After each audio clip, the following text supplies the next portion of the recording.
Alan Mulally is the Global Chief Executive of the Ford Motor Corporation. He's not a family member, he's not related to the Fords. I want to find out how they get an outsider in to help run what is ostensibly still seen as a family business. But it's a real big pleasure to have him in studio. Alan Mulally, welcome to the Money Show. Nice to have you. Glad to be here, Bruce. Okay, so you're here in South Africa at a time where the South African motor industry is under quite a lot of pressure. You must be familiar with the issues. Unionization it's had a big impact, the big strike in the motor trade, and then the commodity, the component strike as well. What's your view on the health of the South African motor industry? Well, overall, we're very, very pleased because like a lot of the countries around the world, the economy is growing. It's relatively slower. 2% this year. Yeah, relatively slower. Same way in the United States, and clearly Europe is under stress. But the average age of the vehicles around the world is getting quite old, nearly 11 years. And so there's a great pent-up demand. And when you buy a new Ford, no matter what size vehicle you get, you can economically obsolete your older vehicle because of the fuel efficiency saving plus the reliability and the maintainability. Have you ever been on the floor to sell a car? Because you sound like you could do it. I have. Clearly I had the honor to serve at Boeing in commercial airplanes for 37 years. And were you there that long at Boeing? I was, and I had a chance to be on the design team for every Boeing airplane, from the 707 through the 777, and then of course the 787. So it was, but I knew I was in trouble when Bill Ford called and asked me if I would consider coming and helping turn Ford around. And within the first couple of weeks, when I arrived, I went to 2 or 3 dealerships, and they showed me how to sell a vehicle, and I learned a lot about the vehicles themselves. So you came out of a long period of service within the airline industry into a company that was in trouble. This is 2006. This is even before the financial crisis happens. What was wrong with Ford in 2006? Well, it really was a very, very serious situation, as you described. And the first financial forecast I saw in September of 2006 was a profit loss of $17 billion. And Ford had really become a house of brands. And we all know the blue oval and what it stands for. But over the years, Ford had purchased Aston Martin, Jaguar, Land Rover, Volvo. They had a 33% equity position in Mazda. And so in a big way, we kind of lost our roots with the wonderful blue oval. And also, Ford was very regionalized. And Henry Ford always believed that Ford should operate in the economies around the world where we actually sell the vehicles. So in addition to great vehicles, we can provide great jobs and great careers in the economies of which we operate. But we have become very regionalized with very little synergy, very little sharing of the product plan around the world. And also, with all of these house of brands, it was very hard to focus on being world-class at any one of them. So we were losing money on all of them. The world was slowing down, the recession, the fuel prices were moving up. And so with that background, we decided that we needed to move very aggressively and create a new Ford for everybody.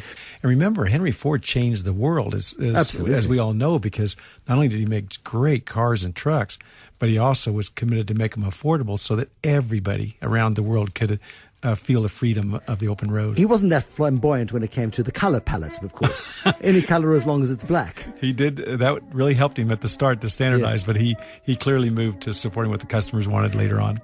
Just about that time along came Nord, and he rambled right along in his little old Ford. He sold that queen as his engine sang a song, and his little old Ford just rambled right along. But you arrived, you not only drove a Lexus, but you publicly announced the fact that you drove a Lexus. And it's Bill Ford, who is the chairman of the Ford Motor Company, said, hold on a second. You're the chief executive of the Ford Motor Corporation. You can't be driving a Lexus. And you said, I drive a Lexus because... This is a very funny story. So we walk out on the stage, and Bill introduces me to the journalists from all around the world. And one of the journalists said, so, Mr. Mulally, what kind of car do you drive? And I said, well, I drive a Lexus. And the journalist said, why do you drive a Lexus, Mr. Mulally? And I said, well, clearly it's one of the finest automobiles in the world. And so the journalist said, well, what does that mean to us with you coming to Ford? And I said, what it means to us is that I'm looking forward to contributing to help design the very best Fords in the world. When you look at the 2008 financial crisis and it hits Detroit in Michigan, the center of American motoring, the heartland of American motoring, it's a city that's come under a huge amount of duress. You have two choices. You can apply for a government bailout, like General Motors, like Chrysler. You go for this option rather. Why? Well, that was really an interesting time, Bruce, because clearly General Motors was the largest corporation in the world at that time. And they ended up being 100% bankrupt, where they could not raise any money for debtor in possession finance to restructure themselves. So their only choice was to go to the U.S. government and ask for help. And to your point, as you know, we actually testified on behalf of General Motors and Chrysler and went to the hearings, and everybody saw them around the world.